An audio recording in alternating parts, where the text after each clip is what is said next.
Today is April the 8th, 2025, and I am so happy to have today with me Sabine Indinger from Austria. I hope I did it well enough with your name. You can correct it. Perfect. Okay. And delighted to have this conversation.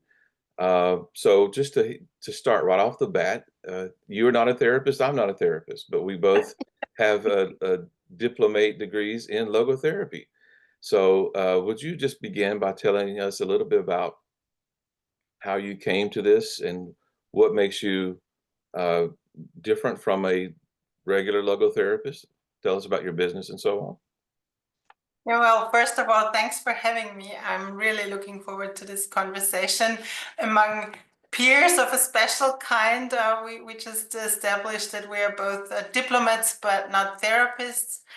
And to answer your question, actually, I came to logotherapy probably because of a severe case of FOMO, fear of missing out, because I was struggling with some work-related meaning issues personally, and for some reason I came across one or two of Frankel's books, which is not so difficult to do in Austria.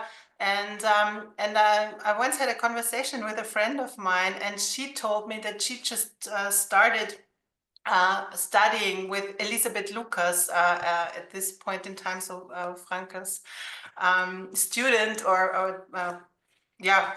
My friend told me that I might be interested in studying with Elisabeth Lucas as well. I didn't know her at that point in time. I had just read one or two books by Frankl.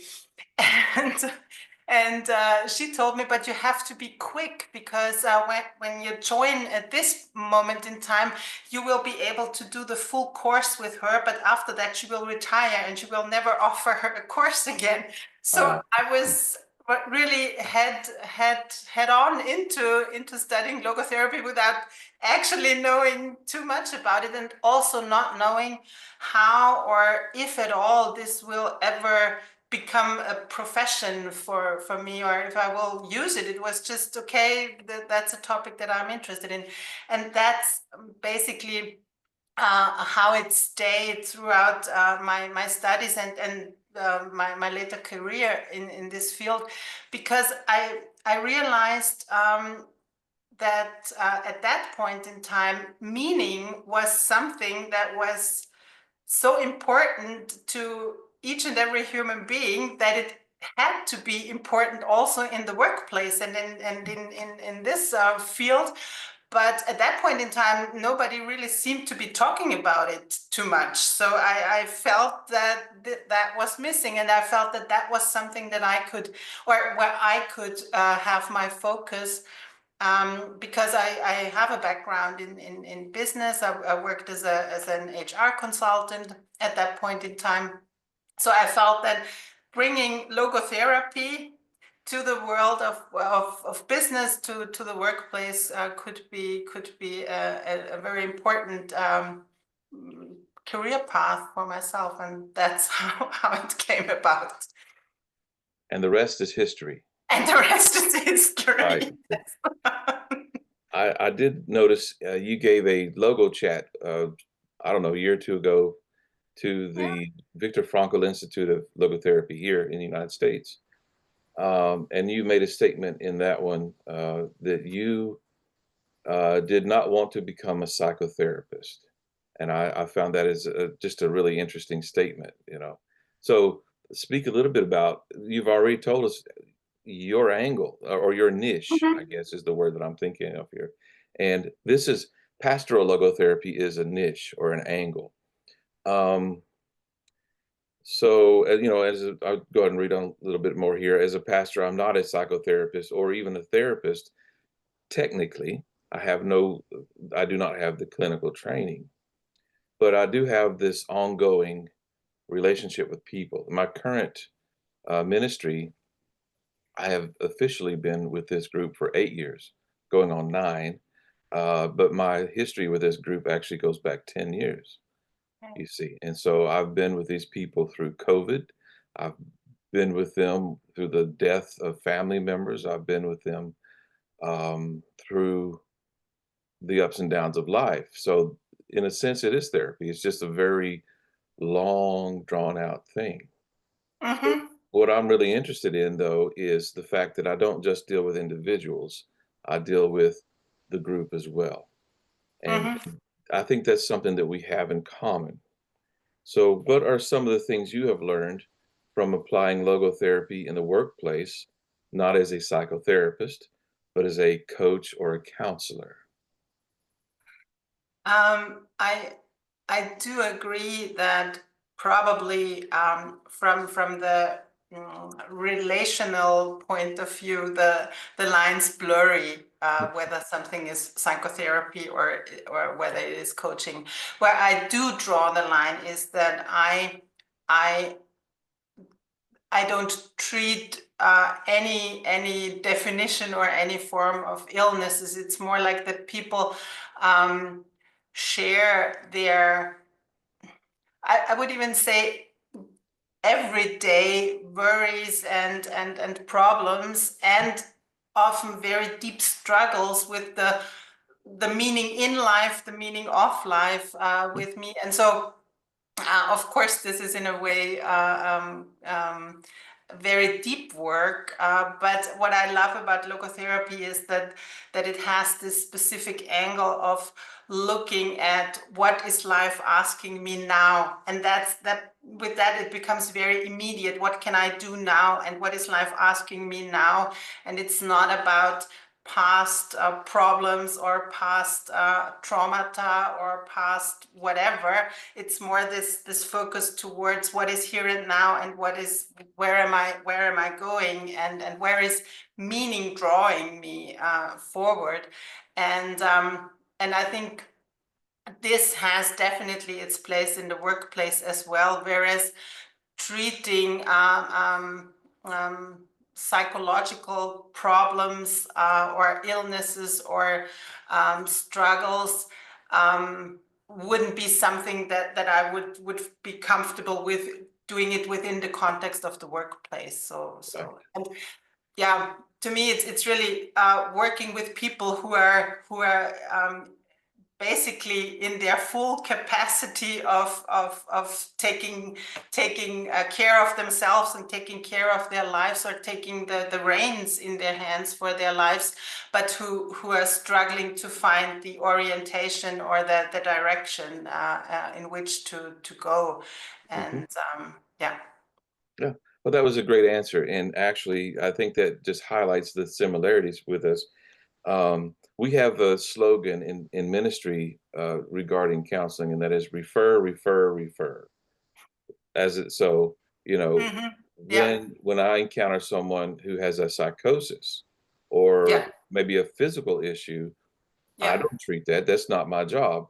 But what you were describing, I think we could call a a noogenic neurosis, right? Yeah. It may not be that serious, but in some cases, I'm sure it could be very serious. Yeah. Yeah. And Yeah. go ahead. Definitely.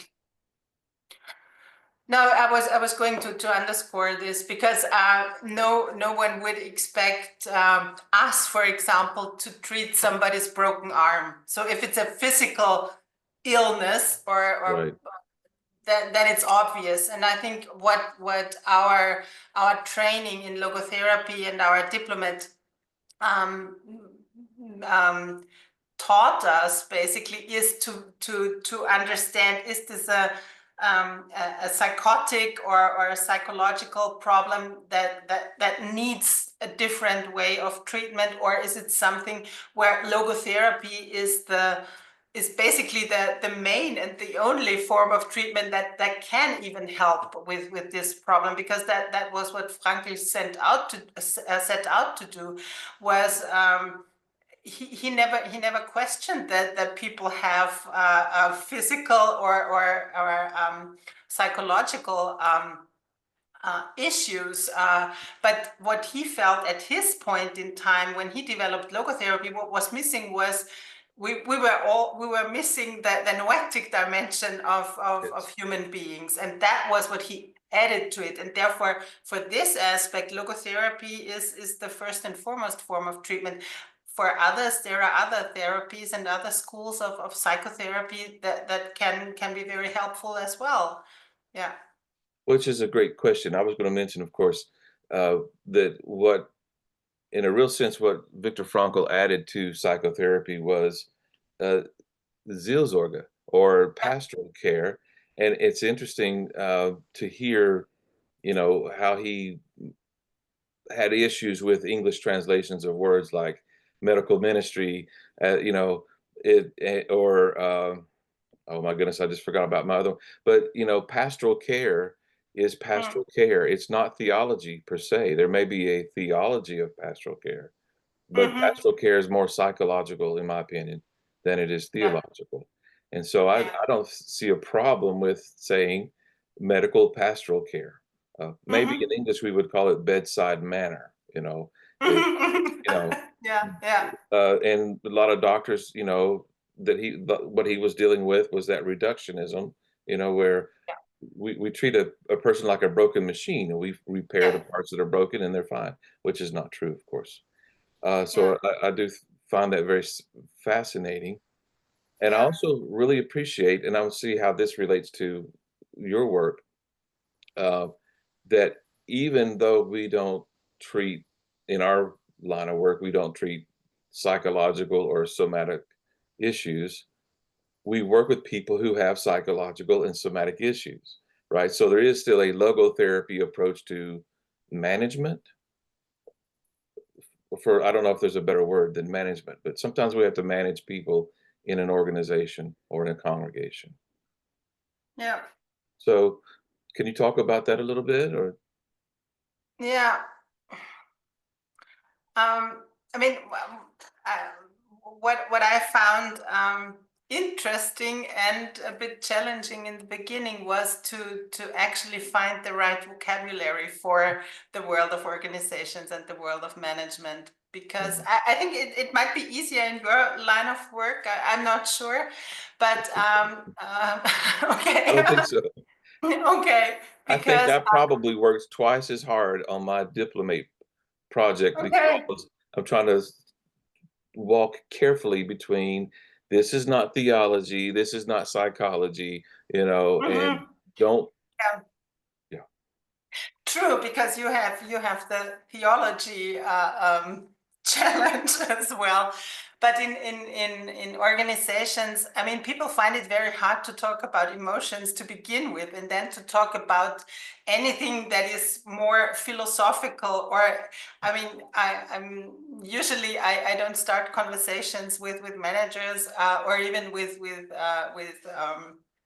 employees on the level of, let's talk about your noetic dimension. So it's really to make the transition from the logotherapy jargon that we are all familiar with and that we are all also comfortable with. And I really like it in a lot of cases, because to me it's very, very precise and really highlights what it is about. But still, working with organizations and also working with individuals who don't have a training in logotherapy, you need to find the right words.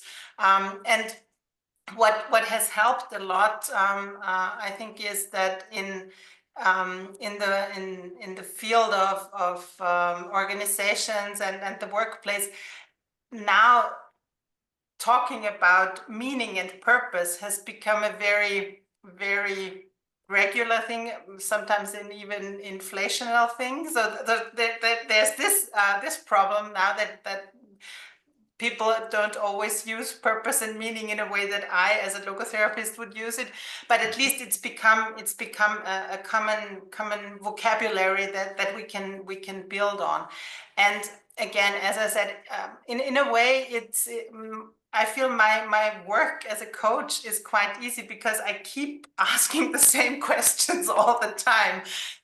in a way, like, so what is life asking you right now? And I want to focus people on not to think about what might be ahead in like 2 or 5 or 10 years. That needs attention at some point as well, but for now, to really stabilize people and to really help them reorientate themselves. This is a very grounding question as well, so I think it's become easier to talk about these topics in a conversational way as well, and not just in a philosophical or very psychological way as well. Yeah. Absolutely. Yeah, and so the phrase obviously that keeps coming to my mind as you describe this is the meaning of the moment, Yes. which I Yes. think is a very big coaching topic. Yeah. And of course, in my line of work, also the question of ultimate meaning takes on Yeah. a very strong force and actually uh, goes beyond logotherapy. So that's again another area where I have to tread very carefully. Mm. Um, Yeah. Yeah. something I say very, very often in my conversations with other people is that when someone comes to me to ask me to do a wedding, for instance, Hmm. I think the German word is Hochzeit. Yeah. Hochzeit. Okay, very good. Thank you. Um, I will usually, depending on who it is, if it's someone that I don't know, if it's a family member who's not religious, I'll ask them, are you asking me for a church wedding, a Christian wedding? Or are you just asking for, you just want to get married and I can sign my name and it's official? And so to me, that's the same thing with counseling. Um, people know that I'm a pastor. People know that uh, I've obviously got a theological perspective, which is very important to me. But I don't start there, and I don't push people in that direction unless they are, you know, moving in that direction. Yeah. So, in terms of I'm trying to segue here, but what I really want to say is, in your case, when you work with people, are you working with them for a long period of time, or is it short term? Is it like I assume you do a little bit of both. You work with an organization, but you also work with individuals. Yeah.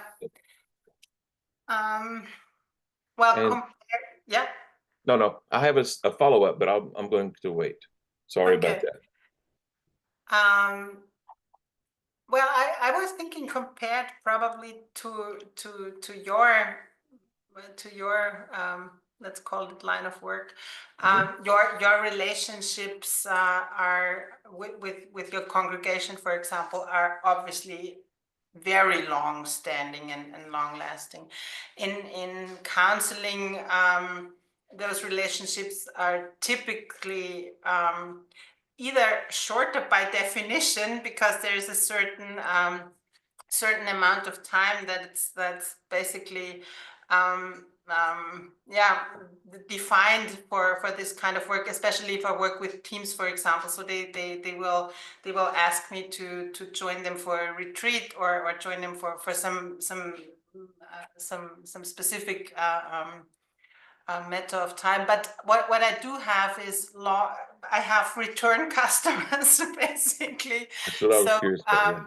Yeah, yeah, because I feel one of the strengths of logotherapy is that they can be helpful very quickly. So you meet for 1 or 2 or 3 times, and people are able to go on by themselves, for example, or also with teams. You have like a 2-day retreat, and then they keep on doing what they are doing, or keep on what they decided to do on this retreat. But for with some teams, I do meet them once a year, for example, and we look at their how their challenges change, and how they developed and what they are dealing with. And it's the same with some of my coaching clients, that we will meet maybe more intensively for 2 or 3 times if they have a specific topic, and then we won't see each other for another 6 months or a year, and then they come back. So it's, Interesting. Hmm. yeah. And with others, it's defined by a contract, basically, that they have like 6 sessions with me, and then that's what we do. So I it see. really varies. Yeah. Mm. And do you ever encounter with an individual where a meaning crisis takes on a deeper level for some of them? Does it come out? Yeah. I think sometimes when people, especially when individual clients reach out, they are not really clear what the problem is. It's like, I basically, I have a nice job, I have even a good job, and for some reason it doesn't feel right anymore, and that's probably it, and that's the problem they are presenting. And when we then start working together, they sometimes it really they discover how deep this goes, because they have lost track or contact with their values, for example. So Yeah, they have been in a job or in a career for quite significant amount of time in some instances, and feel that, oh my God, how did that happen, for example. And yes, then of course it often becomes very very deep, and also very emotional, when they were just when they first contacted me. They were thinking, okay, now we're brushing up my CV a little bit, and then everything will be fine. So yeah, I think work is a very important part in a lot of people's lives, and therefore it's bound to go deep at some point. And yeah. yes, absolutely. I agree with that. And so, how would you say coaching with logotherapy and counseling with logotherapy are similar or different, especially in your line of work? Are they very much the same, or does one lead to the other? Actually, I think I don't really very deliberately draw a line. The line gets drawn sometimes because of the topic that people are bringing to the session in the first place. Whether it's a more it's more work related, or sometimes it's more rooted in their personal lives and in their private lives. But what usually happens is that we realize that they are connected, that you can't really separate them. And therefore, to me the the differentiation that I make is rather between counseling slash coaching and therapy, rather than between counseling and coaching, Yes, per se. And when using logotherapy, the overarching, what we call Menschenbild, so the image of the human being, yes, uh, is is as much the foundation as it's the overarching topic that we work with. And that is true because we're working with human beings, whether or independently of the specific topic that people are presenting. Yeah. yes. Very, very good. I know I asked you a very open-ended and complicated question, but I think you handled that very nicely. Thank you. So I have to think of something even more difficult to ask you. That's fun. So in terms of, do you then kind of keep your work more to coaching in the business setting and not, I mean, somebody may come to you and say, I'd like for you to counsel me. Would you I mean, you do that with them as well, and it may not be business related so much? Yeah, definitely. And it also quite pragmatically it depends um, on how the client finds me, because what I as Sabine Indinger or how I market, for example, myself is with a lot of focus on meaning-centered job crafting, rediscovering meaning at work, and these aspects. But I also work with a counseling association. It's an employee assistance program. So where companies pay basically a flat fee, and then every employee and their relatives can use counseling. And when working with them, I just don't know whether it will be work related or it will be more from the personal realm. Yes. What so it's more like that in this case. I'm specifically not a therapist, and we have therapists in our team. So Mhm. if it's from the onset, per definition, um, a topic that requires psychotherapy, then I will not be the one. But other than that, it's more like whatever the client needs, we will take a look at and work on it from, in my case, a logotherapeutic perspective. Yeah. Absolutely. Well, I find that very encouraging because sometimes it seems like the way it's presented is that you can't really work with people unless you have a clinical uh, Mm. degree or something or clinical training. But my opinion is, well, if someone has a clinical need, I send them to a clinician. But I Yeah. do think there's a lot of work to be done at our level. As a minister, I am fully credentialed, able to Yeah. do Yeah. counseling within the realm of pastoral counseling and so forth. So that's not an issue. If I wanted to do it outside of the context of ministry, then there may be some other issues, but I'm encouraged to see how it works with you. That's Yeah. so two things then arise. You used the term that I meant to ask you about earlier, and I know this is a something you would really like to talk about, meaning-centered job crafting. So I Yeah. absolutely want you to describe what that is. I think that is your unique contribution to logotherapy. Um, yeah, I really think so. What is not unique is job crafting as a concept. That's something that was developed in the early 2000s, or rather described.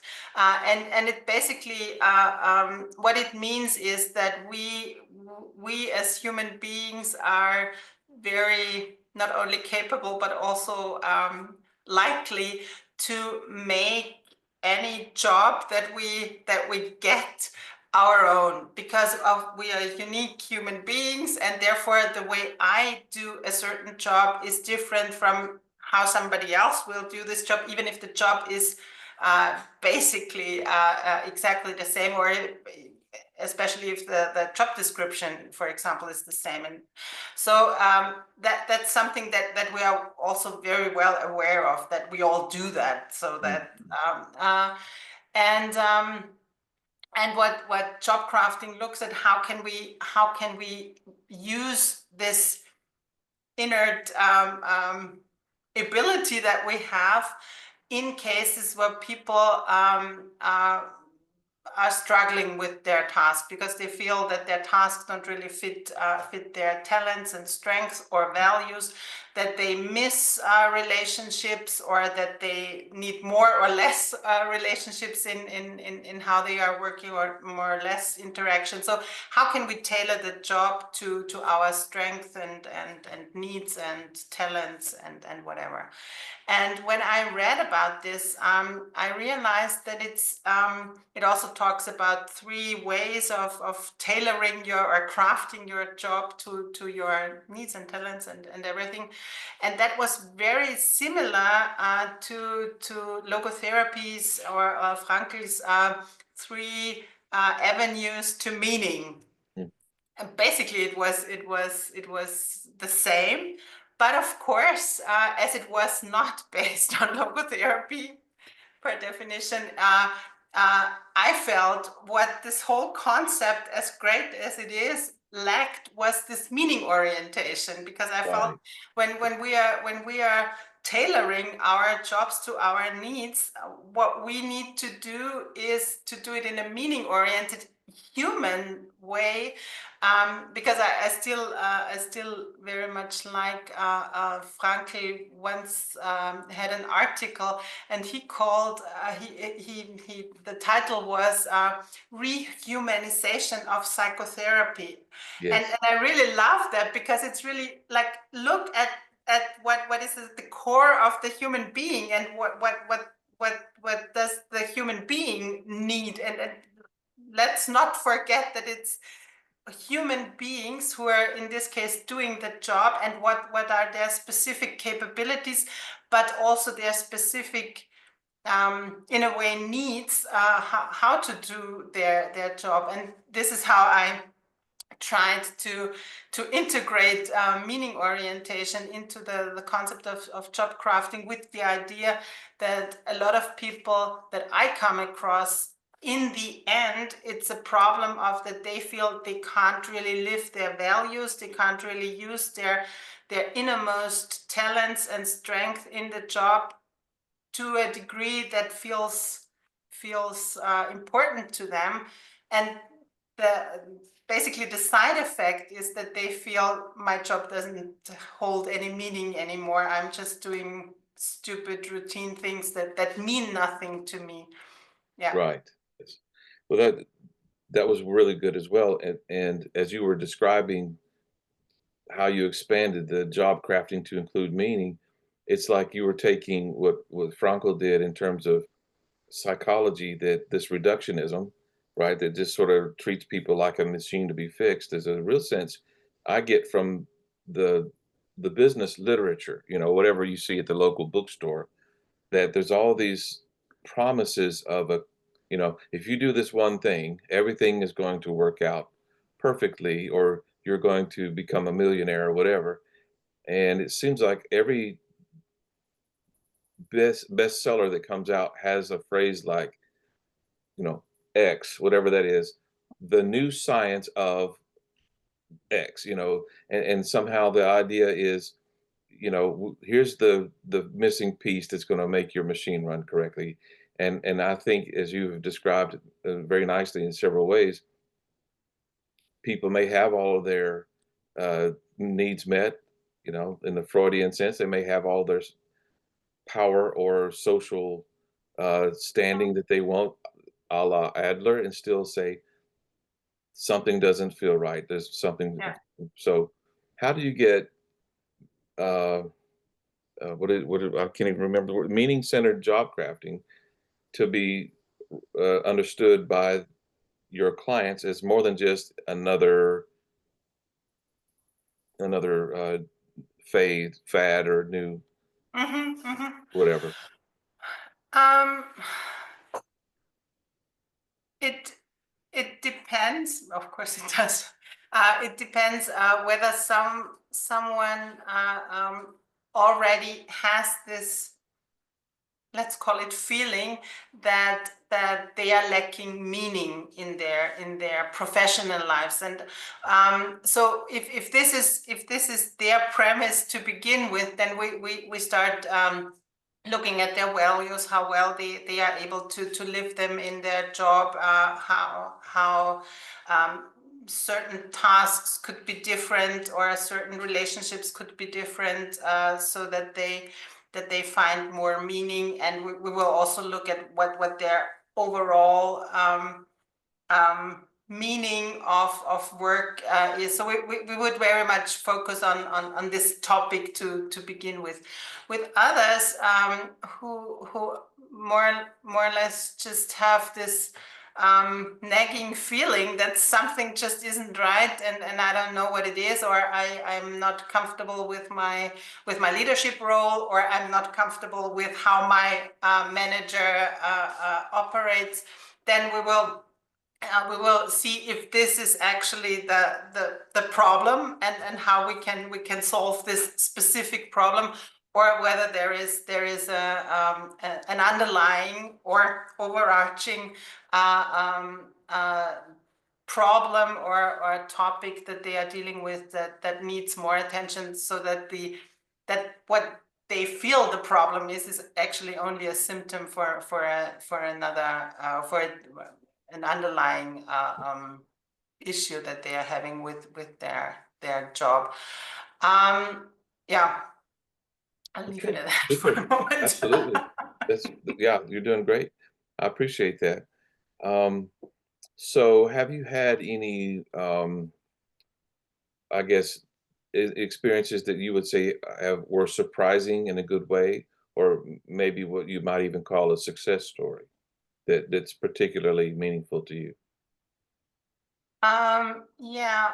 Um, what always comes to mind is one case of a young woman, and um, she she got offered the coaching because she was unhappy in her job, and the company wanted to retain her, and they felt that she was on her way out, basically, because she lacked orientation, and she didn't have a clear understanding of what her next career steps could be, but for some reason didn't really feel that this would be the place where she wanted to remain, and that's why she got offered, basically, coaching slash counseling, and as a benefit, basically, and the good thing was we were absolutely free. So if the decision at the end of the coaching process what she would leave, then that would be okay. And of course, the company basically hoped that she will decide differently. And what I loved so much about the process was that in the beginning she was very clear. I'm going to leave this company, and basically she wanted to use our coaching sessions to define what the next steps could be, so that she could find, or what the next job that she could be applying for outside the company could be. So that was basically her mindset, and the more we were talking and working together, she realized that what she really was at odds with was that she felt a cultural shift in the company over the past 4 or 5 years, when the senior management changed. The senior management retired, and those that came afterwards, they stood for a different style of management, for a different mindset also, and she felt that what was lacking was someone who still remembered how it used to be, and actually brought those values to the forefront again, and over time she really realized that what she really wanted was not a different job. She wanted a different. She wanted her company to be different again, and to be to follow the values. And what she really came to realize is that, again, this phrase, life was asking her now to at least give it a try. If she accepted a management role within the company, if she could be the beacon, basically, for these Yeah. values that were so important for her, and Mhm. that's eventually what she did. She took it some time off for, I think, 3 or 4 months to sort herself out, and she was offered this opportunity by the company, Wow. so they They were must they have really really wanted to wanted keep to her. Yes. retain her. Yes. And Wow. when she returned, she was off. She took on her new role, and yeah, and I think what was so beautiful about it was that you could really see and understand that she had this revelation. Basically, this is what I'm asked to do right now, and this is what I want to do right now. And when these converge, basically, that's a very, very strong foundation, I think. And because I'm sure her job didn't get easier, but Oh, she knew why she was doing it now. Yeah. it does remind me of, I think it was Gandhi who said, be the change that you want to Yeah. see. Yeah. So that was the Exactly. call, right? Yeah. Yeah. Yeah. Yeah, and that's what I love, because I love such quotes.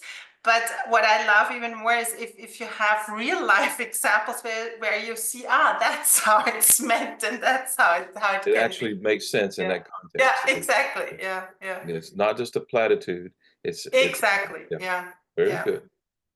It sounds wonderful. Um, as I'm looking over the questions that I prepared, and you have done just a super job of answering and giving me some great information. Oh, okay, I have a couple other things. Um, let's see. What? Let's say that you have a person like you just mentioned who is stuck in their job, but they don't necessarily feel the same call to rise up, but they uh, maybe their reason for staying in that job is simply because they need the income and they have nothing else available to them. Do Mhm. you have an approach, or have you dealt with such people? Oh yeah, yeah. So my basic approach is that I will always first try to work with people in their current role and in their current company or organization. So because a lot of people who feel that something's wrong in my job, they have this urge to change jobs, Yeah, and I try to warn them not to do this too quickly, because usually you're taking your issues with you to the right, next company. right, So what I try to do is work with them, and this is where I find meaning centered job crafting is so powerful, to really take a very, very pragmatic look at your current job, whether there are aspects that you can change to align it more closely to your values, your strengths, what you wanna do. Sometimes you find little things that you can change, and for some people that's enough to keep them in and to keep them in their role in a way where they see, okay, I'm here for a certain reason, and I can basically bear with all the aspects of the job that I don't like that much. The other thing that I want people to consider is that staying in a job that you are not specifically fond of, but that you need because you need to sustain your family. You want to be there for your family, or because the family needs the income, or because your kids, if you're a single parent, need the money. Then this is a valid meaning in itself, to say, right. okay, for now I'm putting up with this job I don't like, but I know why I'm doing this. And again, I like, this is also where I find it so powerful.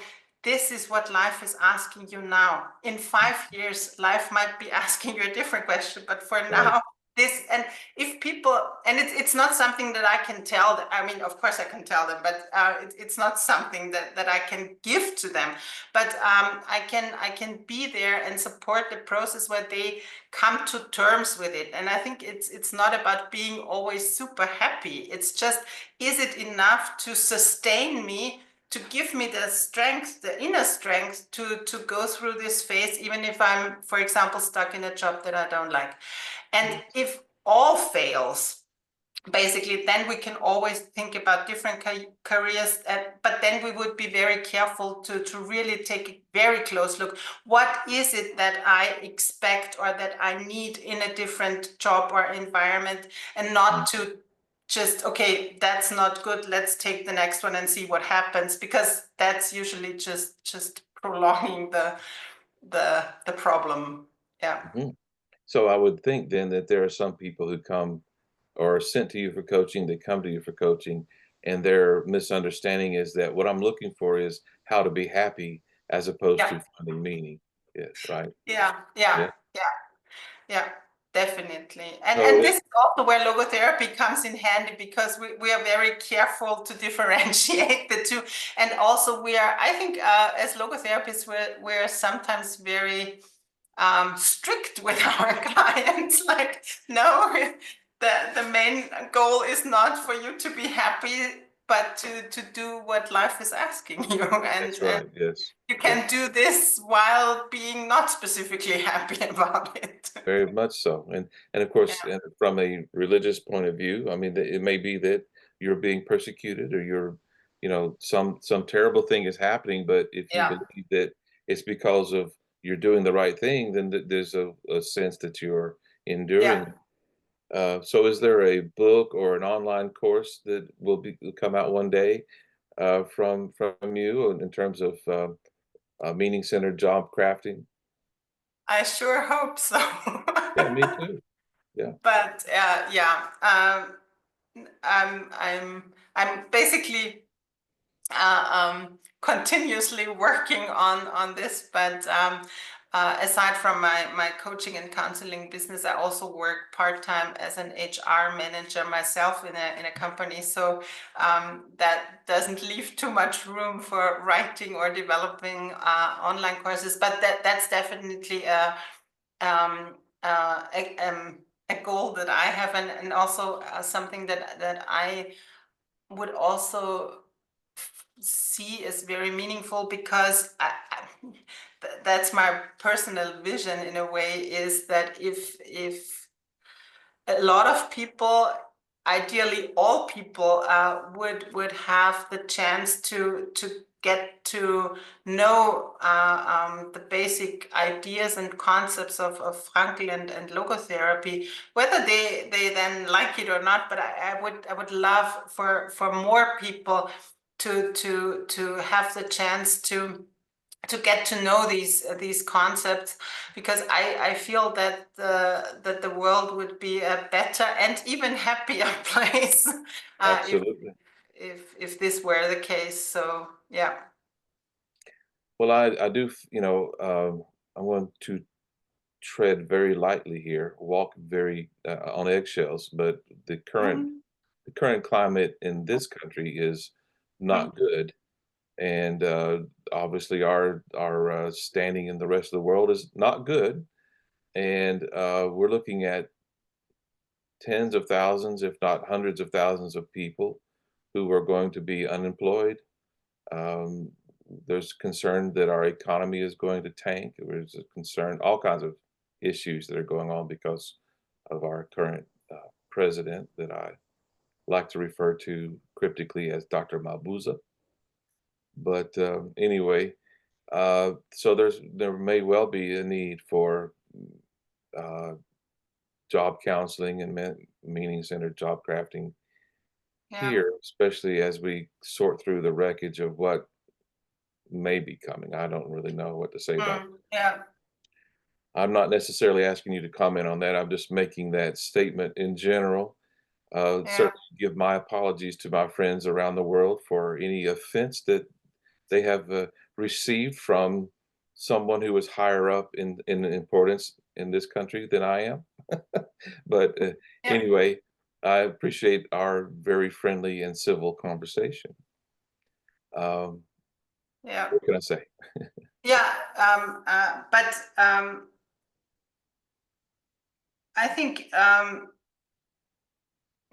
the world is time and again facing challenging times due to decisions that are made somewhere else, that we're maybe not even agreeing with, or definitely not involved in taking. And I now I'm treading on eggshells, because I don't want to compare those two. But as you know, you're talking to an Austrian, and we have our share in a very, very heinous history and unspeakable crimes that have been committed. And this is also something that Frankl experienced firsthand. And so I think that especially logotherapy is here very, very, I don't know, not just helpful. It's just, it's, even if Frankl developed logotherapy before, but it went through this he called it experimentum crucis. It went through this test of, does it hold up even in the most difficult times? And I Yes. think this is something that logotherapists all around the world are called to remember now, and also offer to the world right now, Indeed. because we are, and in a way, we are in this together. We only have one world, and it's very much interconnected. And yeah, I think this is an important thing to keep in mind. Absolutely. Well, thank you for that. So my last question is this. What is a question that you have always wanted to be asked and have never been asked? That's a very good question. What is it you wish that the interviewer would ask you, but hasn't been asked of you?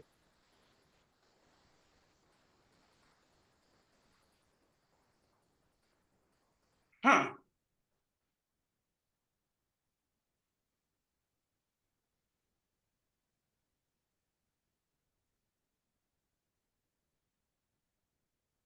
Um, I think that the basic proof that I don't need to be asked the question because I answer them anyway is I really feel very strongly about sharing my vision, and not in a preaching way, but I really feel that the whole world should know about the basics of logotherapy and the basic concepts, and this concept of how logotherapy fuse the human being, and what this implies. And so I basically this is my vision. I have no idea or no plan, defined plan on how to achieve this, but I really feel strongly about it. And even if my focus is from a professional perspective more on the workplace, I think this is, I don't like to differentiate between who am I at work and who am I as the maybe real person, or Mhm. whoever. So it's really, we are one human being. And so maybe the question that I like to talk about is this vision and how to bring it about in a way that is not, I think you can relate to this, that is not, I don't want to preach logotherapy. It's just, I feel people should know about it. So yeah. So, and kind of what you're telling me is the difference between the carrot and the stick. Rather than Yeah. trying to force it on people, it's more like an Yeah. appeal to their, yeah. Yeah. Yeah. Because to me, logotherapy is very, very practical um for your daily life, for all the big and small issues and problems that our daily life confronts us with. And I find it so, in a way, it's a pity that people don't have these basic tools, because their lives could be a lot easier. Not that is life being easy is a goal in itself, but it shouldn't be harder than it has to be. That's a And great point. Yes, yeah. nicely done. Well, I very much appreciate your time. I consider anybody who's willing to speak with me and share their perspective has given me a gift, and the reason we record this and make it available is so that your gift can go on giving to many, many other people. So, Thank at this you. time, I'm going to stop the recording.